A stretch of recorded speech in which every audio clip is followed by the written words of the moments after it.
जय हिंद साथियों, मैं प्रिंस आपका स्वागत करता हूं रोजगार की राह पर। तो आप सभी कैसे हो? उम्मीद है सब बहुत अच्छे होंगे और अपनी पढ़ाई को बहुत बेहतर ढंग से कर रहे होंगे। तो साथियों, आज जो हमारी क्लास होने वाली है, कौन सी क्लास होने वाली है? भारत की राजभाषा। आज हम इस पर बात करेंगे कि भारत की जो राजभाषा है, भारत की जो ऑफिशियल लैंग्वेज है वो क्या है। जैसे अगर हम बात करें, एक वर्ड आता है भारत की राष्ट्रभाषा।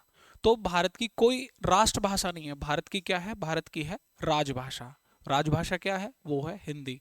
तो इसीलिए आज हम इस पर चर्चा, क्योंकि कहीं ना कहीं बहुत महत्वपूर्ण चीजें हैं। और आयोग, सबसे पहले आयोग कौन सा बना, इसके बारे में भी हम बात करेंगे।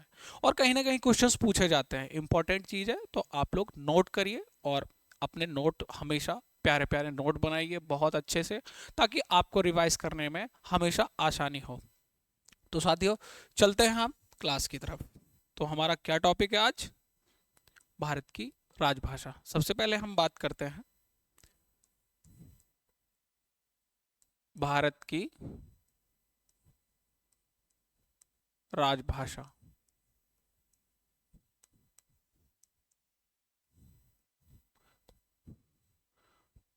भारत की राजभाषा मैं क्यों लिख रहा हूँ? राष्ट्रभाषा ऑफिशियल लैंग्वेज तो है नहीं, इसीलिए क्योंकि कहीं ना कहीं भाषाई आधार पर हमारे जो स्टेट बटे हुए हैं, भाषाई आधार पर जब सर्वप्रथम कौन सा स्टेट बना था, तो वो बना था आंध्र प्रदेश। तो इसी के अनुसार क्या बोला गया कि भारत की राजभाषा। अगर हम बात करें जी इसका, जैसे भाग भाग नंबर कौन सा होगा? संविधान का भाग नंबर 17। और आर्टिकल्स की बात करें हम, अनुच्छेद, तो अनुच्छेद होंगे इसके अनुच्छेद 343 से लेकर 351 तक।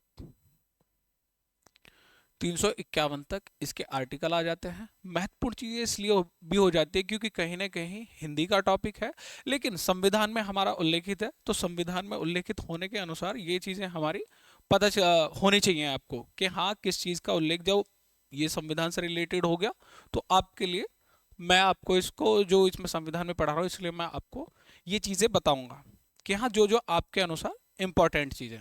तो आप लोग ये चीज़ नोट कर लेंगे, भाग 17, अनुच्छेद 343 से लेकर 351 तक। आगे चलते हैं हम। अब इसकी बात करते हैं, इसके मतलब इसको बांटा कितने आधारों पे गया। ऐसा होता ना कि भाई बांटा भी जैसे क्षेत्र के हिसाब से बांटा बांट दिया जाता है कि भाई, जैसे अगर हम बात करें कि क्या, हाँ, इसके आधार कितने हैं? आधार कितने हैं? आधार हैं इसके 4। फर्स्ट कौन सा होगा? संघ की भाषा। फर्स्ट कौन सा होगा? संघ की भाषा। संघ की भाषा, ठीक। संघ की भाषा में पूरे भारत, जो हमारा पूरा भारत राज्य है, उसकी भाषा संघ में संघ 28 राज्य और 8 यूनियन टेरिटरी को जो मिलकर एक भारत, एक संघ बनता है, उसी को संघ बोलते हैं। ये आप हमेशा याद रखें ये चीज। सेकंड नंबर क्या होगा? क्षेत्रीय भाषाएं। क्या होगा? मैं थोड़ा इस तरफ कर लेता हूं इसको। क्षेत्रीय भाषाएं क्या होगा जी? क्षेत्रीय भाषाएं। नंबर थर्ड, न्यायपालिका की भाषा। न्यायपालिका की भाषा। और जो भी कानून बनता है, और जैसे कोई विधि बनती है, तो उसकी भी भाषा किसके किस में आ जाती है? वो न्यायपालिका के इसमें अंडर में आता है। थर्ड। फोर्थ होता है क्या? अन्य विशेष, जो अन्य भाषाएं होंगी, अन्य विशेष निर्देश भाषा, भाषाएं या लैंग्वेज। ये 4 आयाम है इसके, जो 4 आधार है, मतलब जिनके ऊपर ये बटा हुआ है कि 4 संघ की भाषा, क्षेत्रीय भाषा, न्यायपालिका की भाषा क्या होगी, और जैसे न्यायपालिका means high court, supreme court, इनकी भाषा आपको पता है कि अंग्रेजी होती है। और अन्य विशेष भाषाएं जो हमारी जो लोकल लैंग्वेज की बात करते हैं हम, सबसे पहले बात करते हैं हम किसकी, एक समिति का गठन होता है, समिति, समिति 1955 में किसकी अध्यक्षता में, सबसे पहले आप याद रखें इस चीज को, बीजी खैर, बीजी खैर की अध्यक्षता, बाल गंगाधर खैर, क्या है इनका नाम पूरा, बाल गंगाधर खैर, इनकी अध्यक्षता में, अध्यक्षता में, अध्यक्षता में एक आयोग का गठन किया जाता है, और उस जो आयोग आयोग नहीं, समिति का गठन किया जाता है। किसका गठन किया जाता है, समिति के। समिति के अध्यक्ष कौन थे, ये इंपॉर्टेंट चीज है, इसको आप नोट रखें, हमेशा याद रखें। ठीक, अध्यक्षता कौन करते हैं, तो बीजी खैर। और अपनी रिपोर्ट कब सौंपती है ये समिति अपनी, तो अपनी रिपोर्ट कब सौंपती है ये, रिपोर्ट 1956 में, किसको, राष्ट्रपति को, राष्ट्रपति को। प्रावधान था कि स्टार्टिंग में 15 साल तक जो पीछे से मीन्स बात करें, जो पिछली लैंग्वेज चल रही है यानी कि अंग्रेजी, अंग्रेजी में ही सारे काम किए जाएंगे, संसद की कार्यवाही से लेकर न्यायपालिका तक सारे काम। लेकिन उसके बाद में क्या होता है, 1965 तक निर्देश दिए गए थे कि 1965 के बाद में क्या होता है कि 1965 के बाद में, हाँ, जो इंग्लिश लैंग्वेज थी उसके साथ साथ हिंदी को भी जोड़ना शुरू कर दिया, यानी कि इसका भी प्रयोग किया जाएगा। मीन्स ये, मान लीजिए कोई भी आपको कानून आता है, कोई एक्ट आता है, या फिर कोई भी संसद नियम कानून बनाती है, उसको अंग्रेजी में बना के उसके साथ साथ फिर हिंदी में भी उसको कन्वर्ट करा जाए, बिल्कुल एज इट इज जैसा इंग्लिश में उसको बताया गया है। तो ये कब से हुआ, 1965 के बाद, 1965 के बाद ये होने लगा। इस जैसे ये समिति अपनी रिपोर्ट सौंपती है, जो रिपोर्ट सौंपती है उसकी समीक्षा करने के लिए, इसको समीक्षा में समझ सकते हैं आप, जैसे इस रिपोर्ट को छानने के लिए या फिर इसकी जो बारीकियों को समझने के लिए गोविंद बल्लभ पंत,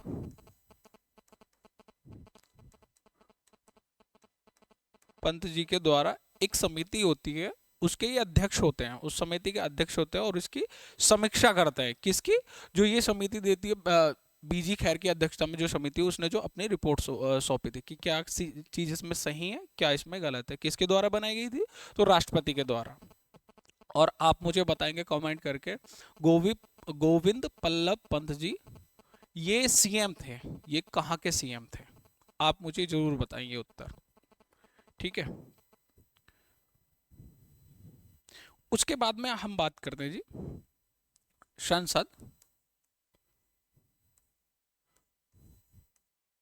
1963 में अधिनियम लेके आती है, भाषा के लिए अधिनियम, अधिनियमित, अधिनियम,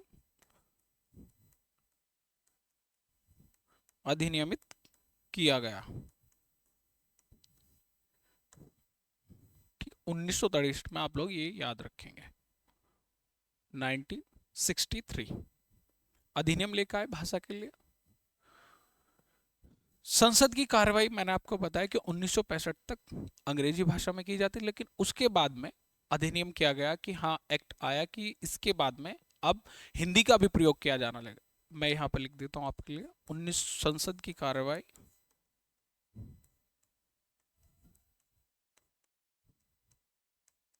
संसद की कार्रवाई, और जो भी सारी चीजें थी, विधि बन गया, कोई कानून बन गया या कुछ भी, या अगर हम न्यायपालिका की बात करें तो 1965 तक बिल्कुल जो जो पीछे से चला आ रहा था कि ये संविधान में उल्लेखित था, या जो जब संविधान बना उसी टाइम पे बोल दिया गया था कि भी 15 साल तक ये जैसे चल रहा है बिल्कुल ऐसे ही चलना। लेकिन उसके बाद में फिर हिंदी का प्रयोग, हिंदी का प्रयोग किया गया। कब किया गया, ये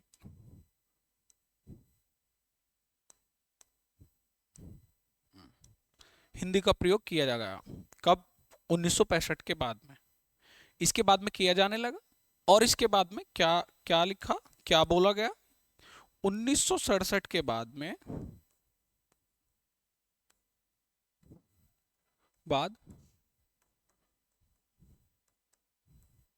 हिंदी प्लस अंग्रेजी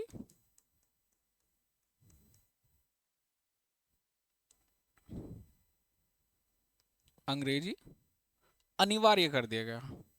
का प्रयोग अनिवार्य। अनिवार्य में समझ गए होंगे आप लोग कि भाई हिंदी जो अंग्रेजी में है वो चीज सारी हिंदी में भी होनी चाहिए। ये नहीं है कि भाई इसके बाद में अंग्रेजी में सिर्फ अंग्रेजी में नहीं। 1967 के बाद ये आप लोग याद रखेंगे।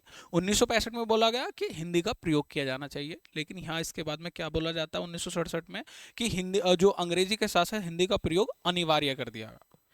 यहाँ से इसके बाद में हम बात करते हैं सबसे मैंने आपको बताया होगा कि अनुसूचियां हमारी कितनी अनुसूचियां को, तो 12 अनुसूचियां। 12 अनुसूची में कौन से भाषाओं का जो उल्लेख किया गया वो कौन सी अनुसूची में किया गया, ये आप बताइए। आपको 10 सेकंड देता हूं मैं। नहीं, क्वेश्चंस ऐसे ही पूछे जाते हैं। क्वेश्चंस और कहीं से नहीं बनते, ऐसे ही क्वेश्चंस बनते हैं कि भाषाओं जो हमारे भारतीय संविधान में भाषाओं का उल्लेख कौन से अनुसूची में है। भाषाओं का उल्लेख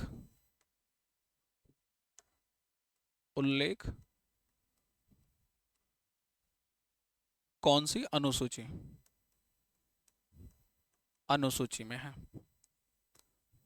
कौन सी अनुसूची बताओ आप लोग। तो आंसर होगा 8वीं अनुसूची। 8वीं। कितनी भाषाएं थी इसमें? मैं पहले आपको बता चुका हूं, जो हमने अनुसूचियां पढ़ी थी कितनी भाषाएं वर्तमान में कितनी थी और पहले कितनी थी। तो अगर मूल की बात करें हम, मूल भाषाएं, मूल भाषा के मूल संविधान में भाषाएं कितनी थी, तो मूल संविधान में भाषाएं कितनी थी? 14। और वर्तमान की बात करें, वर्तमान में कितनी है? वर्तमान में कितनी है? 22। 22 भाषाएं। तो 8 भाषाएं कब कब जोड़ी गई हम बात करते हैं। सबसे पहले जो भाषा जोड़ी गई कौन सी जोड़ी गई थी? 1900 हाँ 21वां संविधान संशोधन। 21वां संविधान संशोधन। संविधान संशोधन अधिनियम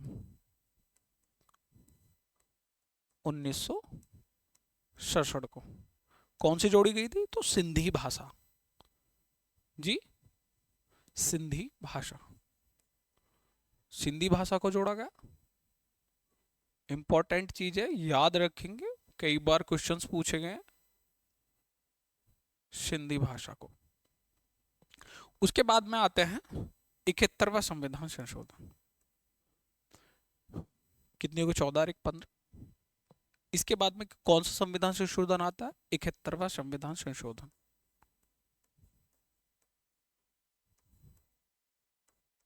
संविधान संशोधन अधिनियम 1992। उस समय पे कौन सी सरकार, किसकी सरकार थी?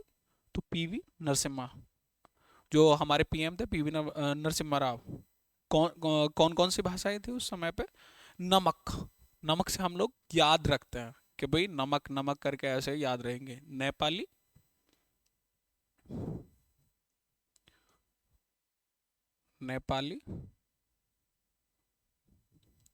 मणिपुरी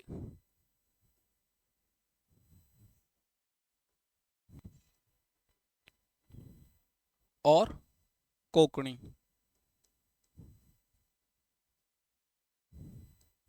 हाँ, तो हमारी कौन सी हो गई है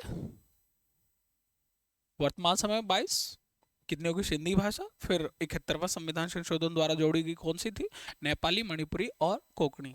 अगर शॉर्ट फॉर्म यही होती है कि भाई शॉर्ट आप लोग याद रखें, शॉर्ट्स में कुछ नहीं चलता आज की डेट में। जो चीज़ आपके ऐसी मुंह जबानी याद है वही चीज़ आपके याद रहती है। कि नमक हमने याद कर लिया, वो सिर्फ एक सुविधा के लिए हो जाता है, कि जैसे नमक, नेपाली, मणिपुरी और कोंकणी। इसके बाद में आता है 92वां संविधान संशोधन।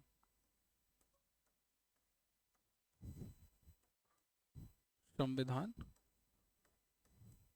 संशोधन, संशोधन अधिनियम 2003। इस समय किसकी सरकार थी? तो अटल बिहारी वाजपेयी जी की। इस समय अभी भाषाएं कितनी होगी? 14, 15, 15 3 18, 18 और 4 भाषाएं कब जोड़ी गई? इसमें 92वां संविधान संशोधन अधिनियम 2003। तीन को जोड़ी गई, कौन कौन सी थी? तो मैथिली,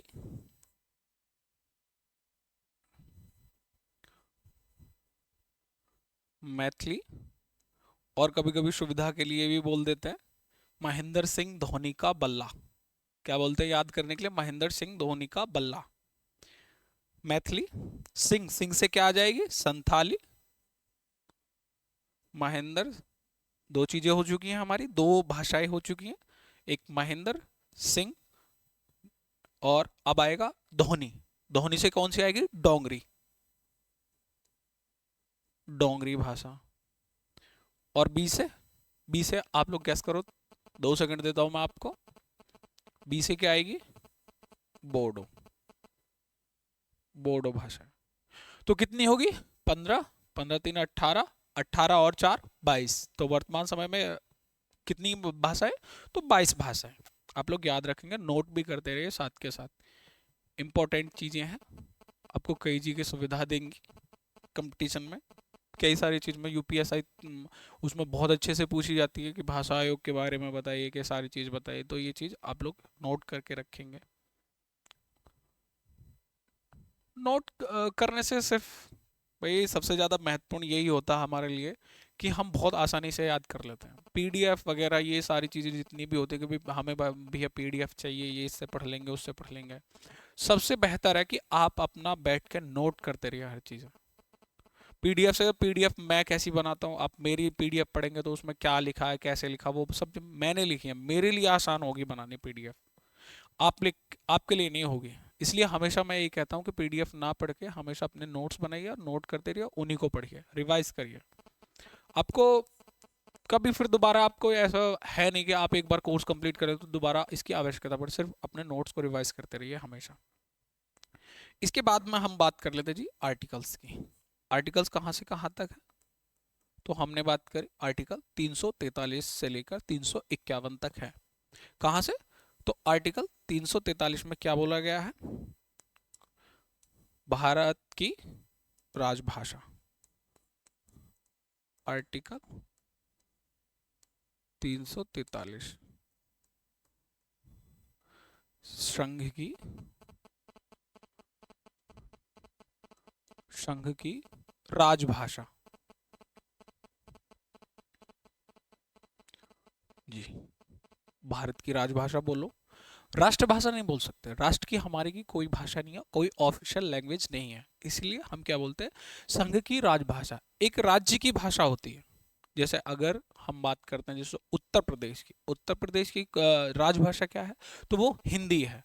अगर हम सेकंड भाषा बात करें कि सेकंड का, तो सेकंड पे क्या आती है? वो आती है उर्दू। उर्दू को, उर्दू किसकी है? उत्तर प्रदेश की। वही सबकी अपनी अलग अलग है। कश्मीर हो गया, अगर वहाँ की बात करें, यहाँ उत्तर प्रदेश की हो गया, हरियाणा की अलग है, राजस्थान की अलग है, तो सभी की अलग अलग है। तो इसीलिए क्या बोला गया कि संघ की राजभाषा।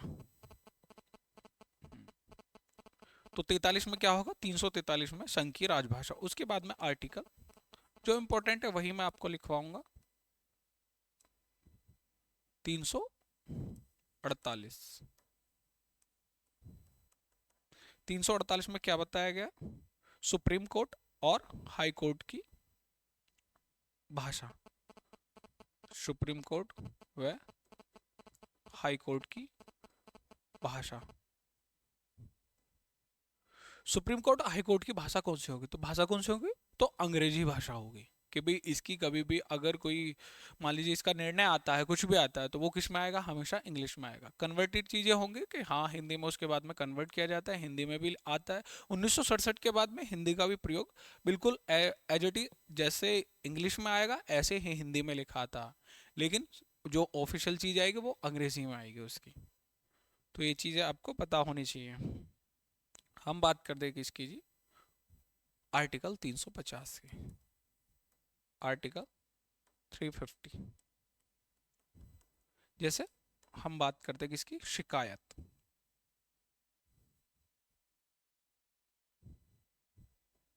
शिकायत, शिकायत मीन्स क्या, शिकायत निवारण, निवारण प्रयुक्त भाषा, प्रयुक्त भाषा। जैसे आपकी कोई भी शिकायत है, आप किसी को भी पत्र लिखते हैं या फिर आप एप्लीकेशन जो भी लिखते हैं, उसकी भाषा क्या होगी, उसका भाषा मतलब क्या होनी चाहिए। जिस जिस भी किसी को आप प्रार्थी को लिखना चाह रहे हैं मतलब एप्लीकेशन, तो आर्टिकल 350 में इसके बारे में बताया गया है। तो ये चीज़ आप नोट करेंगे हमेशा, ये आर्टिकल्स इंपॉर्टेंट है, पूछे गए हैं। इसके बाद में हम बात करते हैं जी 350 ए की। आर्टिकल 350 ए, इसमें क्या बोला गया है, जो प्राथमिक शिक्षा, प्राथमिक शिक्षा,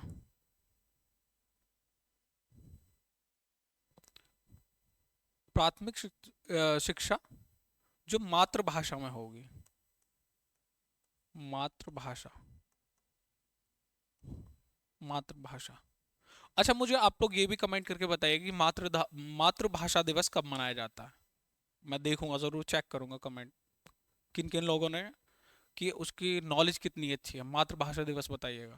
भाई हिंदी दिवस तो आपको सभी को पता है, लेकिन मैं क्या पूछ रहा हूँ, मातृभाषा दिवस मुझे बताइएगा। हिंदी दिवस कब मनाया जाता है, तो 14 सितंबर को।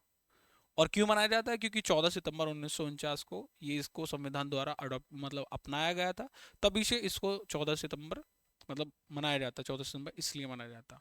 और अगर हम बात करें अंतर्राष्ट्रीय हिंदी दिवस, तो वो कब मनाया जाता है, तो वो मनाया जाता है 10 जनवरी को।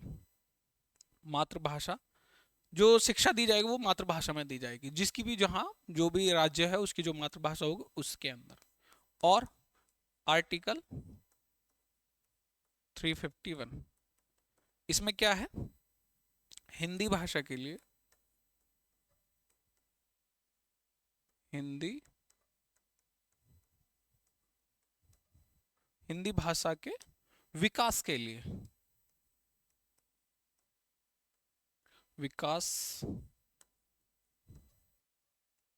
के लिए दिशा निर्देश क्या होंगे जी, दिशा निर्देश। आप लोग समझ गए होंगे, इंपॉर्टेंट चीज है, आप नोट करके रखिए। ये मैंने 5 आर्टिकल्स बताए, इंपॉर्टेंट है। आर्टिकल 351 में क्या बताया गया, हिंदी भाषा के, हिंदी भाषा के विकास के लिए जो दिशा निर्देश, वो किस में है, आर्टिकल 351 में। किस में होंगे, 351 में। हाँ, इसके बाद में हम आते हैं हमारी जो शास्त्रीय भाषा है। सबसे पहले मैं यही क्वेश्चन पूछता हूँ, राष्ट्रीय हिंदी दिवस, राष्ट्रीय हिंदी दिवस। जिनको पता है वो कमेंट कर देंगे, और जिनको नहीं पता वो लिख लेंगे। अंतरराष्ट्रीय,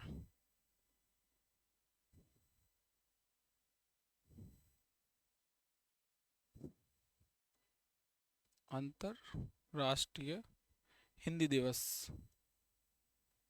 ये कब होगा। दोनों ही महत्वपूर्ण है, हमेशा पूछे जाते हैं।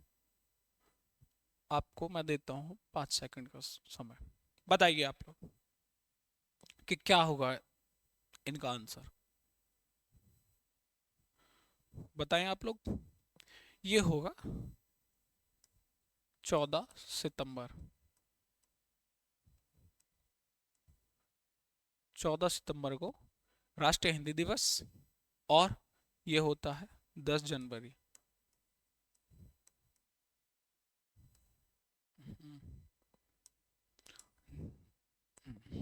क्या होगा?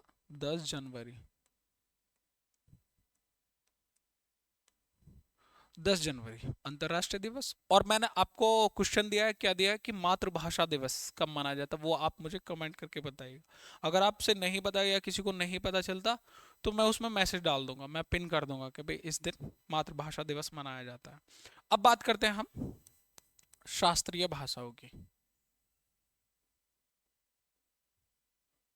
शास्त्रीय भाषाएं, किसी कुछ लोगों को पता होगा शास्त्रीय भाषाएं क्या होती हैं। कुछ कभी कभी ऐसा हो कंफ्यूज हो जाता है कि उनसे पूछ ली जाती है कि भाई शास्त्रीय भाषाएं कितनी है, वो एकदम से बताएंगे 9, क्योंकि वो कहीं ना कहीं क्या बता रहे होते हैं, शास्त्रीय नृत्य। क्योंकि शास्त्रीय नृत्य मतलब कंफ्यूजन हो जाती है, इसलिए हमेशा याद रखें कि शास्त्रीय भाषाएं। अगर हम बात करें कि वर्तमान समय में 2024 तक कितनी है, तो वो है 11। कितनी है? 11। लेकिन 2024 से पहले कितनी हुआ करती थी? उससे पहले हुआ करती थी 6। 2024 में है ये, और इससे पहले कितनी हुआ करती थी? तो ये 6। 6 हुआ करते थे, लेकिन इसी वर्ष पहले 2 को करा गया, 2008, फिर एकदम से फिर और 3 को कर दिया गया कि हाँ ये शास्त्रीय भाषा है। मैं वो भी बताऊंगी कौन कौन सी भाषा है ये सारी चीज़। तो शास्त्रीय भाषा, उसके लिए क्राइटेरिया क्या होना चाहिए? क्राइटेरिया मैं आपको समझाता हूँ कि शास्त्रीय भाषा होती क्या। जो लगभग 1500 से लेकर 2000 साल पुरानी हो, और उनका खुद का साहित्य वर्णन हो, किसी का चुराया हुआ ना हो। चुराया में से कि आप किसी से कॉपी कर लेते हैं या कुछ ऐसा कर लेते हैं, वो नहीं मानी जाएगी। उसका खुद का साहित्य होना चाहिए। वो कोई सी भी भाषा हो तो उसको कम से कम कितनी कितने साल पुरानी होनी चाहिए? 1500 से लेकर 2000 साल तक पुरानी होनी चाहिए। तो इसका क्राइटेरिया है। और फिर इसमें ऐसा होता है कि भी आप इसमें जब साहित्य लिखना शुरू हो जाता है या लिखा जाता है जब साहित्य, तो उसमें क्या होता है कि भी उसमें जैसे अगर कोई फिल्म बन रही है या उसमें बन रही है तो उसमें अवार्ड भी दिए जाते हैं। अ, अगर राष्ट्रीय अवार्ड की बात करते हैं, राष्ट्रीय अवार्ड भी दिए जाते हैं उसको, फिर इंटरनेशनल भी अवार्ड दे दिए जाते हैं। ये फायदा होता है कि हमारी जो शास्त्रीय भाषा होगा, कि उसमें जो साहित्य बढ़ता, जो साहित्य लिखा जाता है उसके लिए। अब हम बात करते हैं जी कौन कौन सी हैं। सबसे पहले तमिल। नंबर 1 तमिल। तमिल को कब मिला था? तो ये हुआ था 2004 से, लगभग अक्टूबर 2004 में सर्वप्रथम तमिल भाषा को शास्त्रीय भाषा का दर्जा मिला। सेकंड कौन सी होगी? संस्कृत। संस्कृत। संस्कृत संस्कृत को कब मिला था? 2005। 2000 2005। नंबर थर्ड कौन सी होगी? तेलुगु। यहाँ ठीक है, तेलुगु। तेलुगु भाषा को कब मिला था? तो 2008। नंबर 4 कन्नड़। कन्नड़ को कब मिला था? इसको भी 2008 में शास्त्रीय भाषा का दर्जा मिला था। इसके बाद में हम बात करते हैं किसकी? मलयालम। नंबर 5 मलयालम।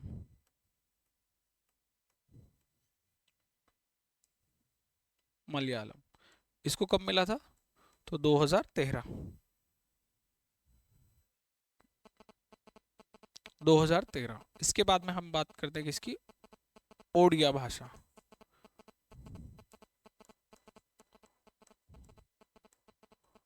ओडिया, इसको कब मिला था? 2014। आपको दिख नहीं रही होगी लास्ट वाली, हाँ। ये हमारी वो 6 भाषाएं थी जो सबसे पहले थी, जिनको सबसे पहले शास्त्रीय भाषा का दर्जा मिला। इसके बाद में हम बात करते हैं जी किसकी, जो 2024 में 5 भाषाएं और दी गई हैं जिनको शास्त्रीय, ये मराठी 6, नंबर 7, इसको मैं थोड़ा छोटा कर देता हूँ।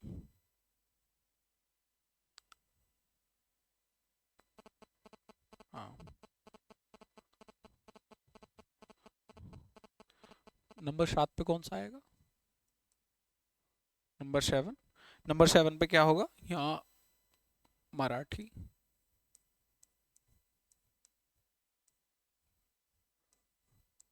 असमिया,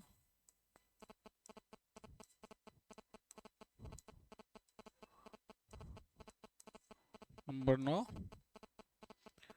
बंगाली,